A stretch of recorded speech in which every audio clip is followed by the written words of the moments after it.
Hey there, Boots Owen here. This is a spool of welding wire for my MIG welder, and if we look in here, it's completely burst on one side, and to try and prevent it bursting any further, I'm making up some metal brackets to clamp it together. And this is all they look like. Little pieces of flat iron that I found from somewhere else, beaten into shape with a bit of a grip. So it's about 85 degrees rather than 90 degrees of an angle. And hopefully I can just get this in and beat it into position. So I hook it on one side and then just try and tap it in there. It needs to be a little tighter perhaps. And I wonder then I might drive a little screw in just a tiny bit or put a bit of hot glue on it to hold it in position. The other two are much tighter. This one's just a little bit loose, but that's no harm.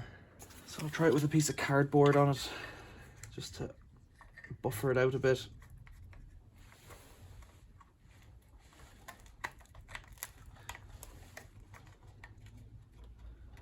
It's actually pretty good like that. They're all quite tight now.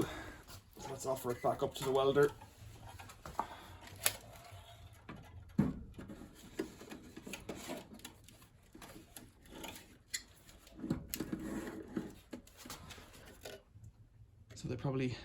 So hopefully they won't fall off. So what's been happening is as the wire pulls or gets pulled out and gets fed into the torch, it's pushing down and squeezing the other wires and pushing the side out. So this should restrain that a bit, and it still fits within the box. And what I would have preferred to do is just wrap it up completely, but obviously if you put something across the top, the wire can't get out, so it has to go underneath. And this looks like it'll do the job. Questions or comments, leave them below. Thanks for watching. See you later.